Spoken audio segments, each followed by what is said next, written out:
João! Tens um penteado novo, pois. Pois é, meu, olha, queria mudar o meu cabelo, fui ao cabeleireiro e disse, pá, olha, faz o que quiseres. Ele fez-me isto. Não lhe deste nenhuma indicação? Não. Não lhe disseste... Ele disse, quero que me tires ele disse, 10 anos. Ele Quero era, que me tires ele, 10 anos. ele era brasileiro, ele disse, é aí, se eu fizer assim, meu, se eu fizer um degradê, não é assim que eles falam, mas se eu fizer um degradê, você vai ficar legal. Você vai ficar legal, seu cabelo dá para fazer isso, eu vou fazer isso. Isso, está-se bem, não misturas o cabelo. Eu acho que estavas um bom brasileiro. Temos que Aí eu não pedir dava nada. Eu experimentei. Temos que pedir a avaliação de um especialista. O Gabriel gostava bué comigo quando eu falava brasileiro. Yeah. Normal. Estou a ajustar, caralho. Estás a ajustar o quê, meu? Estou a ajustar a tua vida. Isso está tudo ajustado. Eu gosto de desajustar. Nunca na tua vida, aposto, nunca na tua vida tiveste um microfone tão bem ajustado como esse. Gosto de reajustar. Gostas? Sabes porquê? Porque na vida, estamos a falar dos microfones. Na vida temos que reajustar as coisas, não é? Estamos a falar dos microfones ou estamos a falar de Porque nós não... as coisas não saem certo à primeira, às vezes, João. E temos que reajustar e reajustar até chegarmos ao ponto certo. E depois reajustar outra vez, para estragar isso e voltar a ajustar. Yeah. I am the one, the way your son don't need a gun to get respect up on the street. Under the sun, the bastard son will pop the clock to feed himself and family. Pois, não, mas é verdade, por acaso, na vida, é uma coisa curiosa, mas na vida, tu nunca consegues estar 100% bem, não é? Acho que a vida é como um pêndulo, não é? A vida é como um pêndulo. Tu vais andando para aqui, estás a sentir bem contigo, depois vai ter uma fase em que tu vais sentir pior, depois vai ter uma fase em que vais sentir melhor, e vais sempre andando aqui. E o truque é aprenderes a lidar com as coisas internamente, não é? De forma a tu Sim, porque a vida não teria piada nenhuma se estivesses sempre na boa. Sempre bem, não é? Sempre bem. Qual era a piada que isso tinha? Não É sei. como... Qual seria a piada de saberes tudo, não é? Yeah. De saberes o futuro, mas é curioso, tudo que vai acontecer. Mas, não tinha piada nenhuma. Quando uma pessoa, a vida não tinha piada nenhuma. Quando uma pessoa está viciada numa droga, as pessoas, presumo eu, nunca tive viciado numa droga, mas quando estás viciado numa droga, tu estás viciado de certa forma naquela sensação de bem-estar intensa que a droga provoca em ti, não é? Portanto, tu no fundo tu queres estar sempre ali, que é uma coisa que não é possível, não é? Por isso é que os vícios são coisas degradantes, certo? Sim, mas também depende quer dizer, pois lá está, se é um vício, se estás viciado não é por mais saudável que seja, tipo um vício acaba por deteriorar de todas as formas, não é? Como tu disseste, nem que seja, sei lá, um vício saudável como ir ao ginásio. Mesmo um vício saudável até se pode tornar não saudável. Sabes aquelas pessoas que têm bigorexia? O que é bigorexia? Bigorexia é olhas-te ao espelho e achas-te muito pequeno, apesar de estar gigante. Isso é bigorexia. E há pessoal que começa a ir... há pessoal que começa a ir ao ginásio. Vocês não sabem isto, mas o João contava enorme, tipo, no auge de João Tomé, monstruoso, dizia, estou sempre tão pequenino e magrinho, não sei o quê. E nós, tipo, João, o teu braço tem o tamanho da minha perna, tipo, cala-te. E tinhas bem isso. E então, não tinha nada de bigorexia. Mas, não, bigorexia é mesmo... Não, eu sabia que tinha tamanho, não é? Mas eu queria estar um bocado maior. Não, é diferente, porque acho que o pessoal tem bigorexia, eles olham só ao espelho e veem-se mesmo pequeninos. É como anorexia, não é? É o oposto. Anorexia é quando estás magrinho ou magrinha. Sim. E vais para o espelho e estás gordo. Achas que estás gordo, não é? Sim. E então a bigorexia é o oposto disso. Eu sabia que estava grande, eu queria estar maior, é diferente. Não é bem a mesma coisa. Mas... Não sei, porque um amigo meu que faz ginásio disse-me que quando começou queria ter o corpo tipo Cristiano Ronaldo. Era o objetivo da vida dele, tipo, ter um corpo da vida dele. Isso é um mau objetivo. Não, mas um dos objetivos dele para ir ao ginásio e ficar saudável, era estar lá e até chegar ao ponto de Cristiano Ronaldo, estás a ver? O Cristiano Ronaldo era o ideal dele. E depois de fazer ginásio, tipo, durante um ano ou não sei o quê, ele reparou, o Cristiano Ronaldo é bem pequenino, eu quero ser muito melhor que ele. Não, mas é que é verdade, à medida que tu vais crescendo, a tua noção do que é grande ou pequeno muda. Também porque começa a sair muito mais para um ambiente onde toda a gente é grande à tua volta, não é? E pronto, o que tu achas que é grande ou pequeno é relativo. E é bem curioso que estás a dizer isso, porque antes de eu treinar, eu lembro-me de ver um filme. Não lembro qual era o filme, mas lembro-me que havia lá... já me lembro. Era aquele filme do Bump the Pussy, que eu te contei, lembras? Não lembro do nome do filme, mas tinha aquela cena engraçada. Esse filme não tem piada nenhuma, mas o João a contar esta cena... Conta esta cena, depois. Não. Tem bem piada. Não tem graça nenhuma. Mas não, a cena é tipo... Eu já não lembro do nome do filme, mas o filme era... Então, imagina, tu andavas com uma gaja, não é? E ela acabava contigo. Então, o meu trabalho era, tu pagavas-me a mim, para eu ir sair com ela e fazê-la passar um mau bocado para ela perceber quão bom namorado tu eras. Pronto, e o filme é sobre um gajo cujo trabalho dele é isto. E então, tipo, a gaja entra dentro do carro, um date que ele vai, não é? Porque é pago para fazer isso. A gaja entra dentro do carro, ele senta-se e diz, well, I gotta warn you, my stereo's busted. E a gaja, oh, that's okay, I have a little bit of an headache. E o gajo liga ao carro e o stereo começa a dizer, bump the pussy, bump the pussy. See, it's been like this for a month. Era isto, não tem assim tanta graça. Tinha muito mais pedra quando contaste a primeira vez. Agora estás mesmo sob a pressão. Pois estou, exato. Vais ter que cortar isto. É, foda-se. Eu já quando contou esta merda, caralho, eu rebolei no chão a ver. De qualquer das formas, já não me lembro o que é que eu estava a dizer. Estavas a falar de gajo ginásio, estás rodeado exatamente. Grandes. Eu lembro-me de ver esse filme. Eu antes de ir para o ginásio e esse gajo estava fit. Na minha altura, e pá, esse gajo está mesmo grande, quer ficar assim. E depois eu lembro que comecei a fazer ginásio, comecei a crescer. E houve uma altura em que eu vi um bocado desse filme e olhei para o gajo e pensei, como raio é que eu achava que este gajo era grande? Tipo, o quê? Este gajo é um lingrinhas. Tipo, comecei a pensar. Aí é que eu me percebi o quanto a minha ideia do que é grande ou pequeno mudou. Foi quando revi isso. E é verdade, mas... Porque nós, de certa forma, nós comparamos... Não devíamos, mas nós estamos sempre a comparar-nos com as outras pessoas, não é? O ideal é não comparar-te com ninguém e é fazer com que a tua... Não, o ideal é comparar-te a ti, o teu ideal daqui a 10 anos. Pronto, é comparar-te a ti mesmo a tua forma ideal. É a ideia porque aí tua... tens um objetivo Sim. para alcançar e lá está, e estás em constante desenvolvimento. Tal como o Matthew McConaughey disse no discurso dele quando ganhou o Oscar, que o meu ídolo sou eu daqui a 10 anos. Pronto. E nunca vais ser esse gajo, mas estás sempre a almejar para ser esse gajo. Mas o que eu estou aqui a falar é mais de uma questão de autoestima, não é? Porque quando tu te comparas, quando tu te comparas constantemente com as outras pessoas, a tua autoestima inevitavelmente baixa, porque vai sempre haver alguém melhor do que tu, vai sempre haver alguém mais bonito do que tu, vai sempre haver alguém que fala melhor do que tu, whatever. E então a ideia da autoestima é que nós temos de parar de nos comparar uns com os outros. E eu acho que os social media, né, o Facebook e não sei o quê, contribuem de uma forma negativa para isso, porque quando tu vais ao Facebook, tu estás sempre a ver a vida das outras pessoas, mas só vês os pontos altos, os pontos bons, porque é o que as pessoas postam.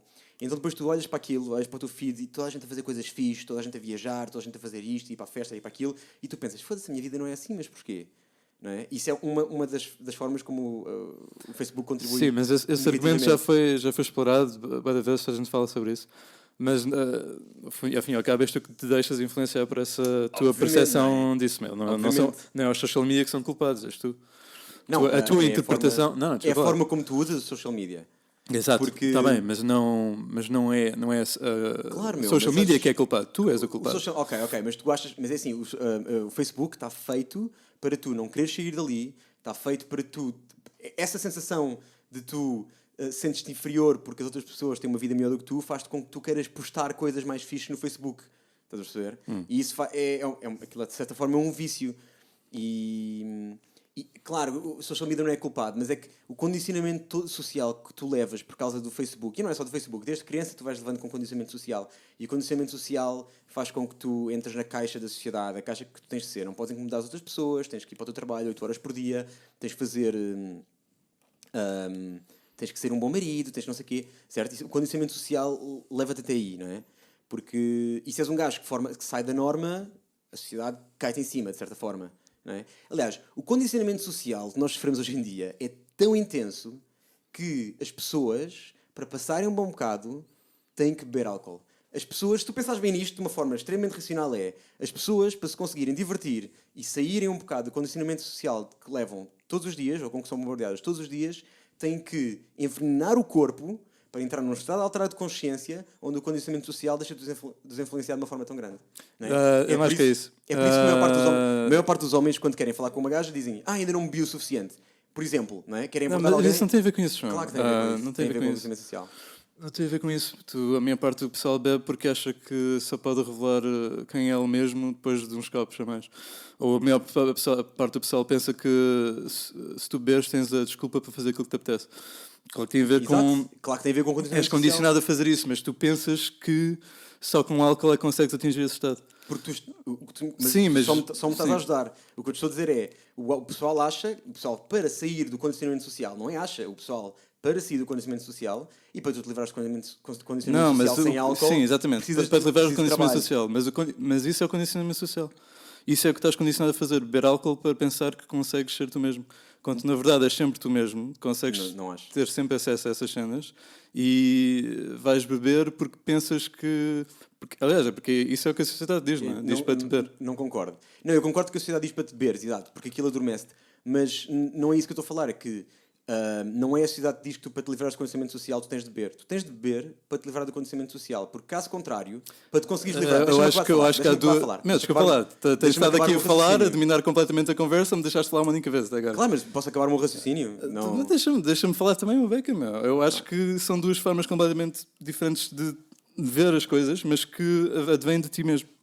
Acho que há pessoas que veem assim, como tu estás a dizer, é exatamente essa descrição, e há outras que veem como o álcool ser a grande escapatória, o elixir mágico que os vai fazer ser fixe e conseguir ter aquela confiança. É por isso que se chama confiança líquida. Agora, depende muito da pessoa, na minha opinião. Claro que podes ter toda a razão também, mas acho que há duas maneiras de ver isso. Contudo, acho que depende muito da pessoa. Acho que é uma coisa muito individual a forma como tu olhas para o álcool. Há pessoal que pensa que o álcool que não consegue ver sem ele sequer, não é? Isso é um vício muito, muito, muito forte. É um dos maiores que temos. Mas estás a dizer, é verdade, atenção, porque o álcool é um autêntico veneno. Tirando aquela cena de quando bebes um copo de vinho faz-te bem ao coração, não é? Isso foi cientificamente provado. Mas beber álcool em excesso é envenenar o teu corpo, tal como fumar.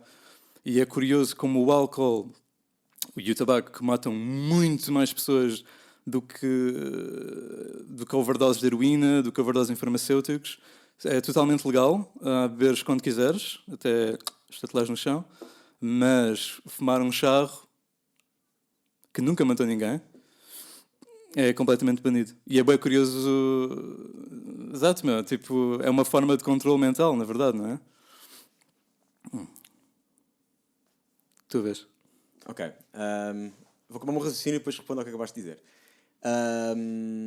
Então, condicionamento social. Não, porque se tu pensares nisso, para te livrares do condicionamento social que tu sofres desde muito cedo, ok, tu precisas de fazer muito trabalho. Tu podes dizer, tens de ser tu mesmo, mas isso é uma coisa... acho que a maior parte das pessoas nem sequer conseguem compreender a profundidade desta frase. Tens de ser tu mesmo, porque quem é que tu és? Porque de todo o condicionamento que tu levas desde pequeno, todos os traumas que tu levaste em cima, não é? Tu nem sabes quem é que tu és, tu estás condicionado a pensar que és alguém que tu na realidade não és. E quando tu sais da tua zona de conforto e começas a expandir-te e a fazer outras coisas, é nesses momentos que começas a descobrir aos poucos quem é que tu és, quando tu começas a livrar do condicionamento social. Não é uma coisa do género, olha, hoje vou-me livrar do condicionamento social, tal, e livras-te, não é? Por isso é que o álcool é usado, na minha opinião, para isso. Mas de outra forma tens razão naquilo que estás a dizer, não é? Nós somos o nosso condicionamento social ou somos algo que está muito para debaixo disso, não é? Algo que está lá enterrado lá no fundo.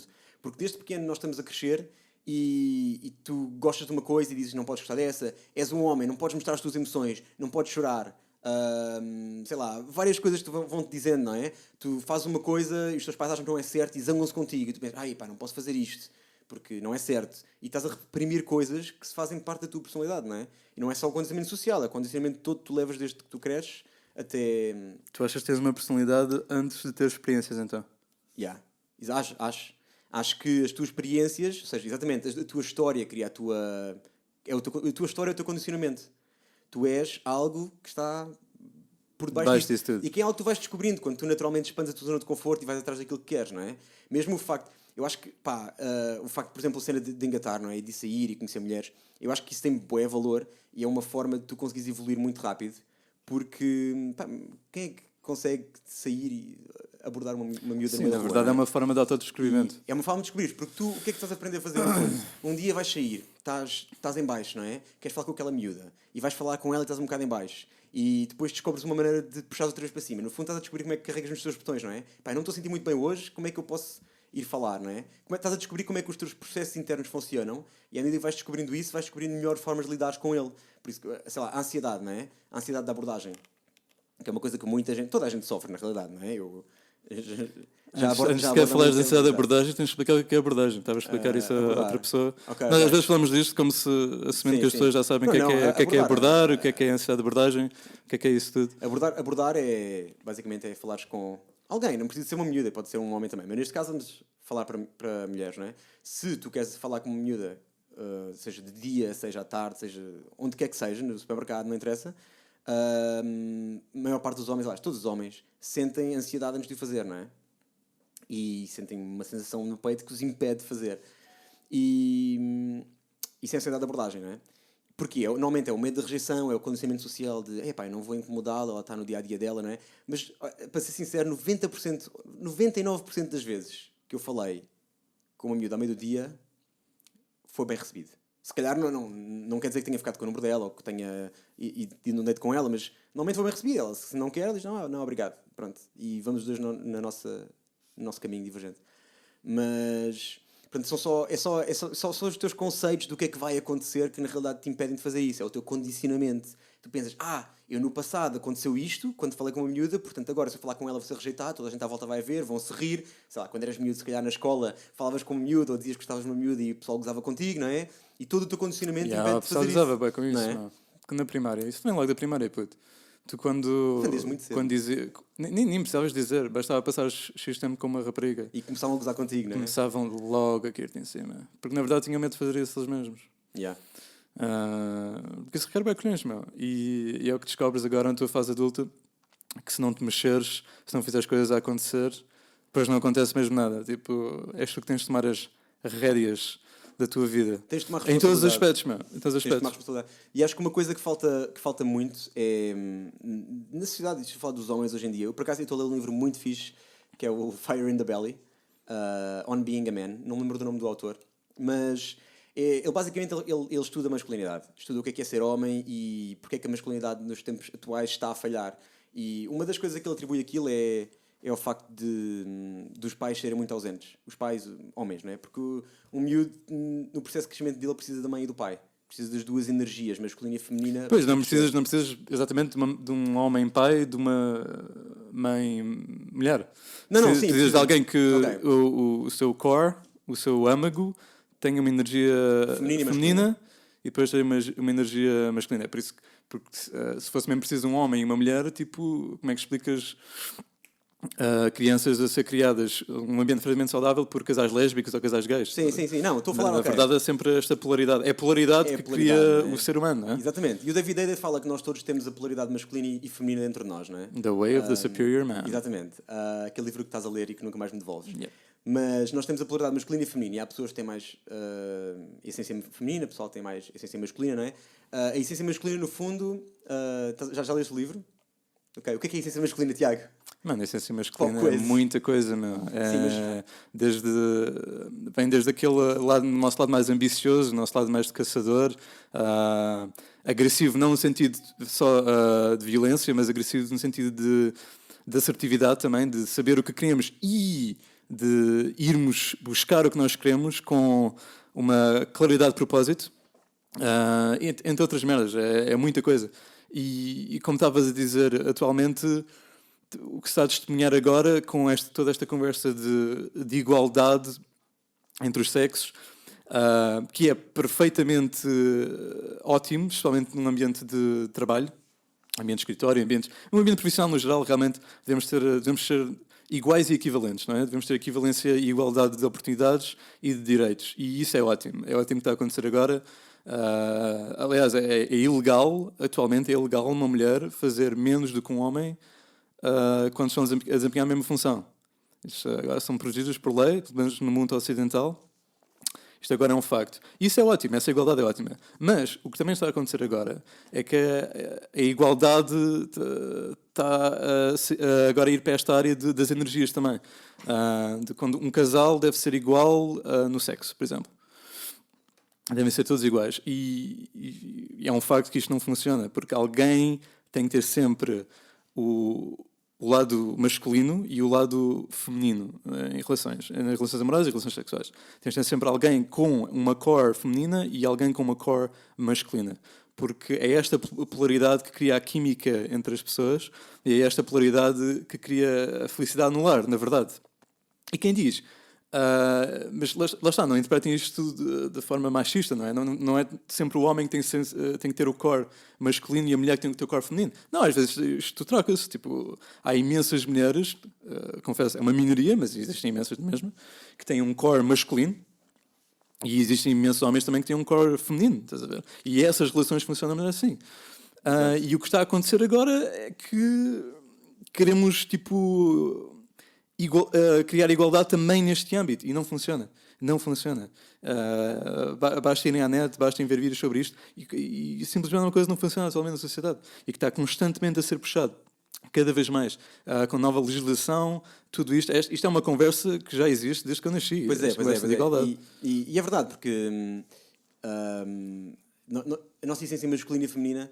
Portanto, eu não acho que os homens e as mulheres não são iguais, não é? Nós somos diferentes, nós temos desejos diferentes. Não somos iguais, mas devemos ser equivalentes. Exato, nós não somos iguais porque nós temos desejos diferentes, fisicamente somos diferentes, não é? Nós lidamos com as emoções de forma diferente. As mulheres são muito melhores a lidar com as emoções, os homens são muito piores a lidar com as emoções. E lá está, no geral, não é? Mas no geral. Existem exceções. Sim, claro, mas estou a falar na generalidade agora. Sim. E portanto nós não somos iguais, mas nós somos, ou devíamos ser, equivalentes. No que quer dizer é que nós temos o mesmo valor, não é? Nós somos todos humanos e temos o mesmo valor, portanto temos todos os mesmos direitos e é isso. Nós temos todos os mesmos direitos. Devemos poder receber o mesmo, trabalhar como quisermos, etc. Porque a igualdade, fora do ambiente de trabalho, fora de oportunidades profissionais, fora do sistema legal, é uma coisa muito contranatural. É por isso que existem atletas olímpicos e é por isso que nós estamos aqui, estás a ver? Há malta que simplesmente nasce dotada de alguma coisa, seja intelectualmente, seja fisicamente, seja espiritualmente, seja socialmente. Nós não somos iguais, tu não és igual a mim e eu não sou igual ao Manel, estás a ver? Sim, aliás, somos todos diferentes. Nós estávamos no grupo de mensagens com a Ana, não é? Ela estava a dizer como é que é possível... A Ana estava a dizer... Sim. Como é que é possível... ela está a ver o Westworld, não é? E ela depois disse, como é que é possível, tipo, todos nós somos todos humanos, existem bilhões de pessoas na Terra e todas as pessoas, não existe uma pessoa que se repita. Somos todos diferentes. Como é que isso é possível, não é? Todos nós somos a junção das nossas idiosincrasias e experiências de vida e isso culmina na nossa... Calma lá, João, então. Não somos só isso, não é? Não somos só isso, calma. Idiosincrasias. É aquilo com que tu nasces, não é? És a soma das tuas... Okay. Podemos dizer que é a soma das tuas idiosincrasias e experiências de vida, não é? Okay. Porque mesmo aquilo que eu estava a falar há bocado, do condicionamento social... Tu neste momento, mesmo que estejas condicionado, é aquilo que tu apresentas ao mundo, não é? Mesmo que depois tu comeces a praticar, a livrar-te do teu condicionamento, também vais mudando com isso, não é? Ou a forma como tu te apresentas ao mundo vai mudando, não é? Mesmo que o teu corpo se mantenha. Eu já não sei onde eu queria chegar com essas polaridades, mas eu queria fazer um ponto. Estás a falar de igualdade. Sim, mas antes disso eu queria chegar a um ponto, depois começar a falar das energias masculinas e femininas. Mas pronto, a energia masculina, no fundo, resumindo aquilo que tu disseste, a energia masculina é a energia que dá ação, que penetra, vai atrás das coisas, não é?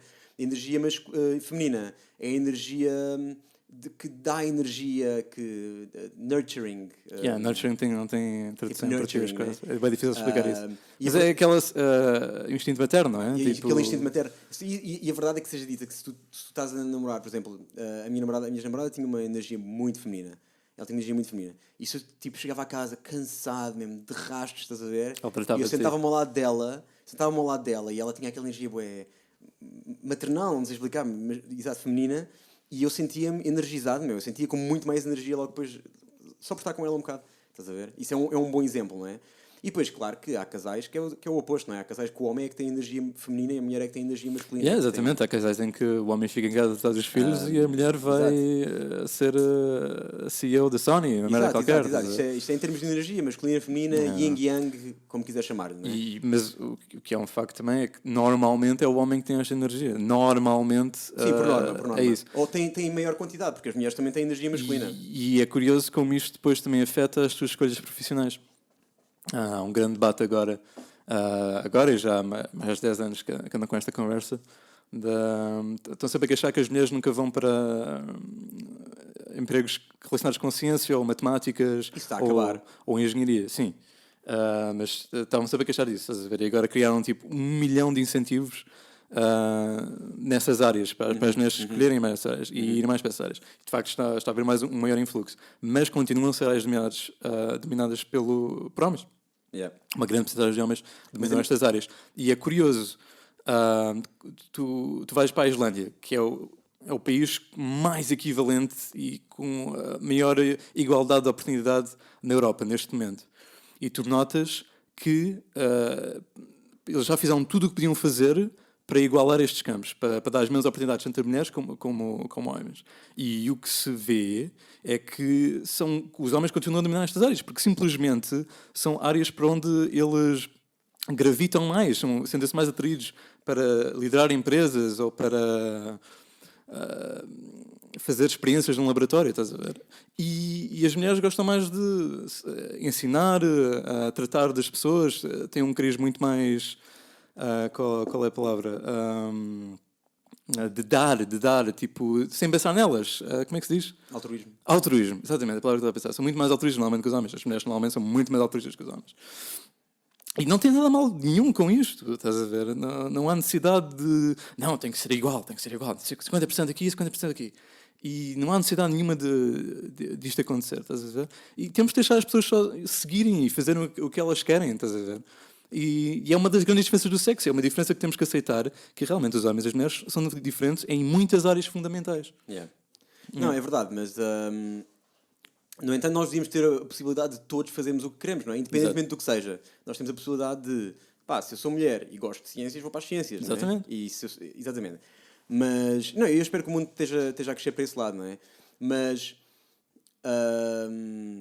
o que vês agora é os extremos. Eu ontem estava a ver um vídeo muito fixe, por acaso, do Tyler da RST. E ele estava a dizer uma cena... ele estava a falar sobre power plays em relações, não é? Jogos de poder das relações. Ele estava a dizer que foi um workshop de pessoal rico. Ele diz, tu para fazer aquele workshop que custava 20 mil euros um dia, tinhas de ser rico. Okay. E um dos homens lá... havia lá um percurso de golfe lá ao lado. E um dos homens estava lá a vir-se assim a dizer, gostava mesmo de jogar golfe àquele percurso.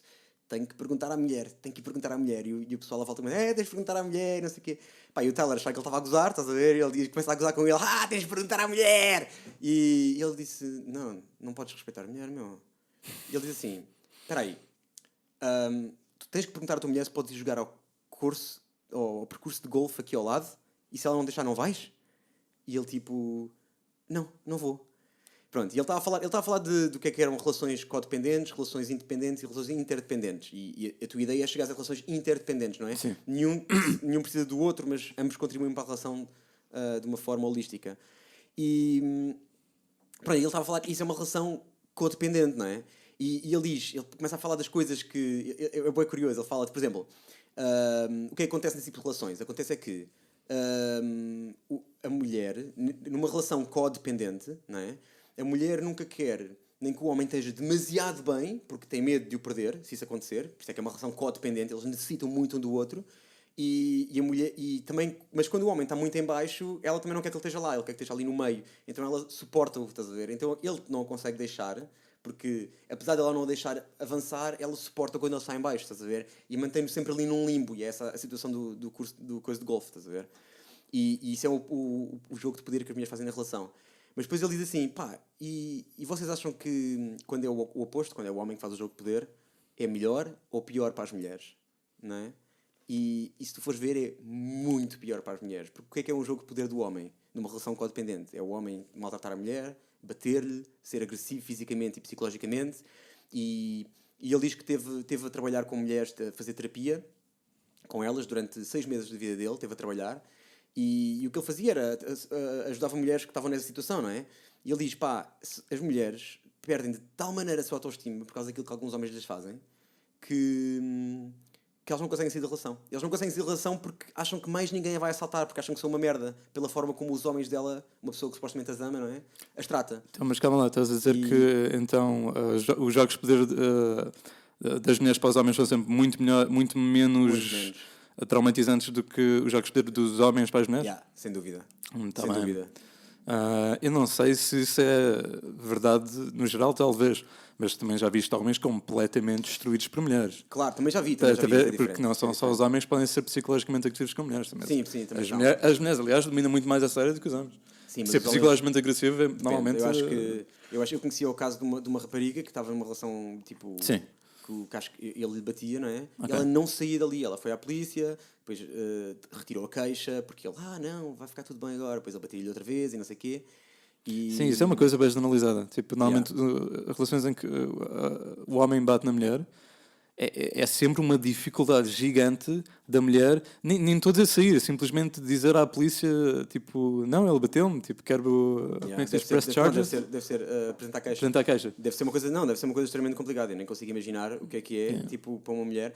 Pá, Sim, eu acho que, ok, isto é a minha opinião sobre isto. Eu acho que quando um homem faz power plays para a mulher, é fisicamente agressivo e fisicamente destruidor. Mas quando uma mulher faz power plays para o homem, é psicologicamente destruidor. Achas que se alguém exercer o domínio físico sobre ti não é psicologicamente, num caso de distúrbio psicológico? Sim, claro que pode. Mas, isso também é um jogo muito psicológico, porque... Sim, tens razão no que estás a dizer. Porque chega na altura em que ela sabe o que é que ele vai fazer se ela fizer alguma coisa que ele não gosta, não é? Portanto, isso também é muito psicológico. Sim. O tipo de psicologia que é usada é que é diferente daquilo que estás a dizer, não é? A forma... Exato, mas...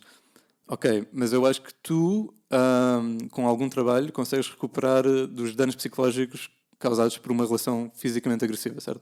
Também como podes recuperar dos danos físicos. Tipo, obviamente demora a sarar, não é? Mas tipo, a não ser que ele te mate, não é? Yeah. Não, eu acho que as mulheres têm muito pior do que nós.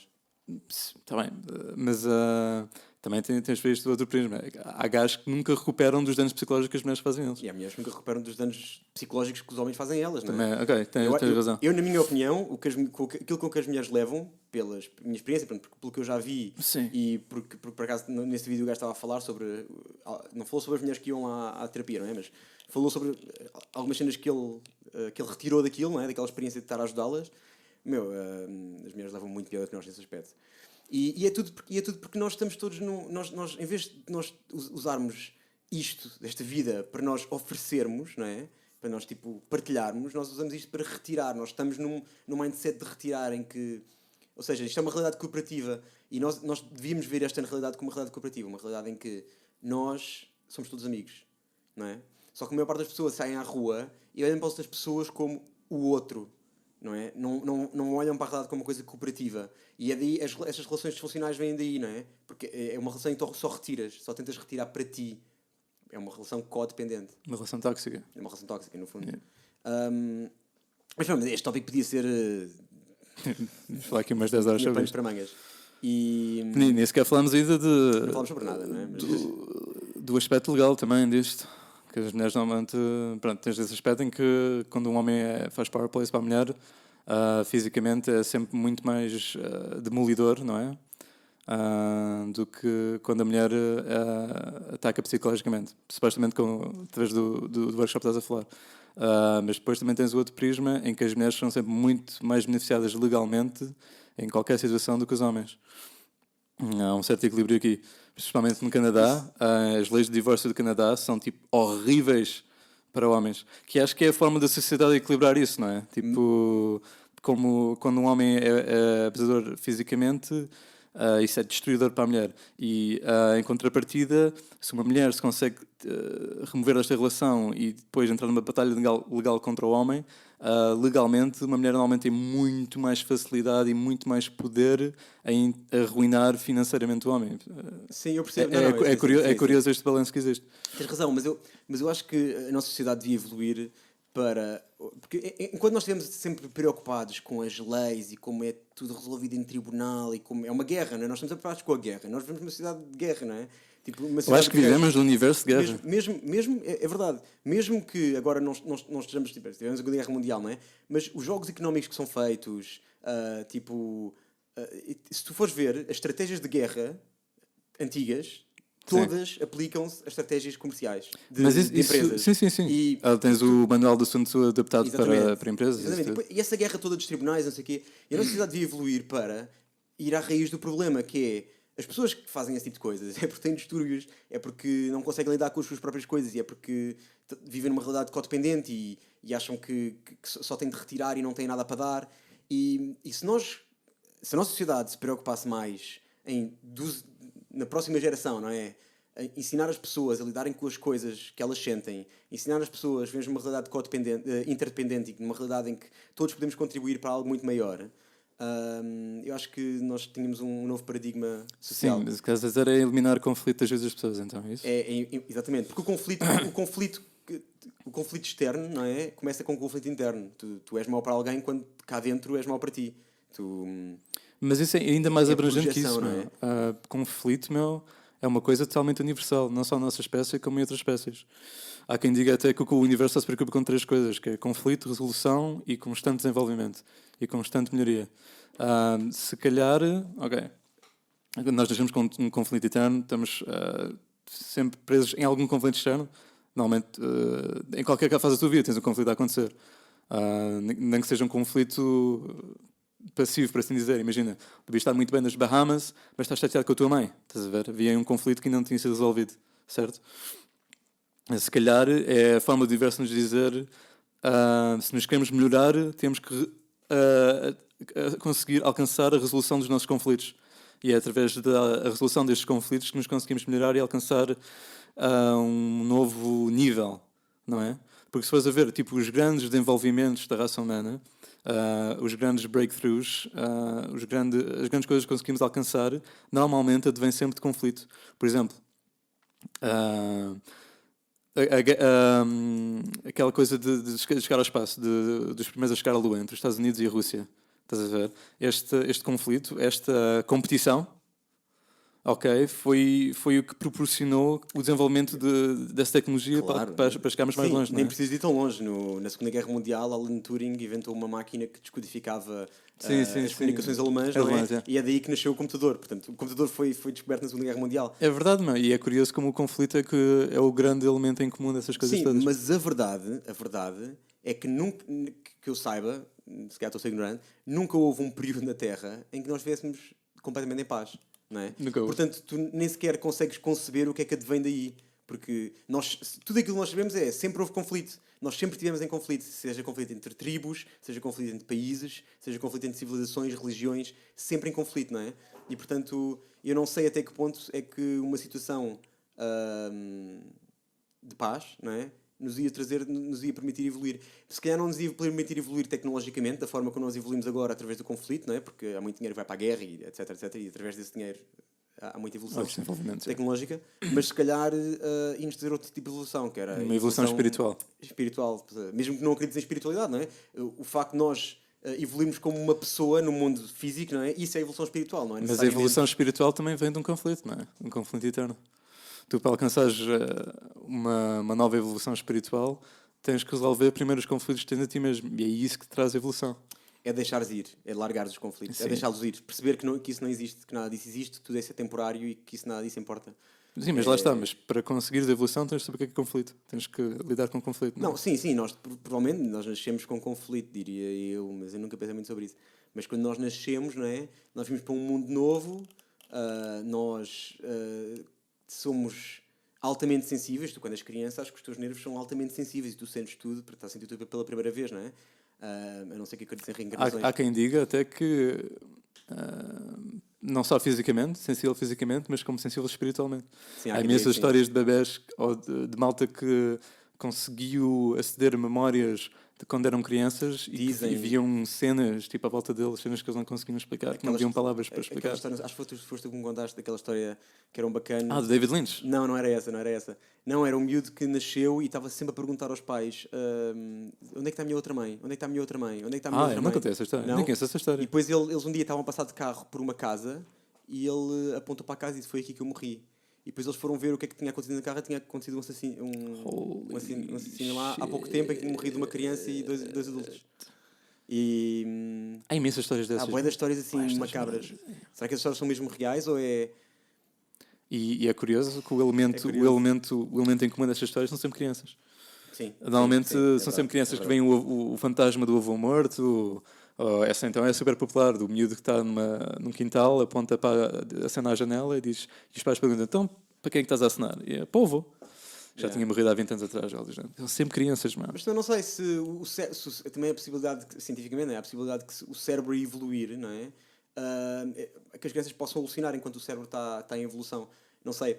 Sério? Não sei. Estou a mandar isso para o ar, mas, por exemplo, quando eles fizeram testes MRIs, ressonâncias magnéticas, sim, em pessoal que estava sob o efeito de cogumelos alucinogénicos ou LSD, o que acontece é que eles apercebem-se que o cérebro dos adultos sob o efeito dessas drogas psicodélicas faz com que as partes que inibem a consciência desapareçam e, portanto, há tipo a free flow of thought, não é? Falta uma palavra. E dizem que isso se assemelha muito a como o cérebro de uma criança funciona. E tu em LSD alucinas, tu em cogumelos alucinas, não é? Portanto... Uau, que ligação, meu. Se calhar as crianças têm uma propensão grande para alucinarem. Se crianças têm amigos imaginários... Estão todos com uma grande moca, pô, todos pedrados. Não sei, o cérebro é muito mais plástico e... Tem muito mais neuroplasticidade. Não sei. De qualquer das formas, Tiago, sabes que mais? Ninguém fala disto, caralho. Ninguém fala desta merda, meu. Disto é que ninguém fala, meu. Subscrevam o nosso canal e vemos na próxima quinta-feira. E qual é a coisa? Esta parte eu vou cortar. Bora.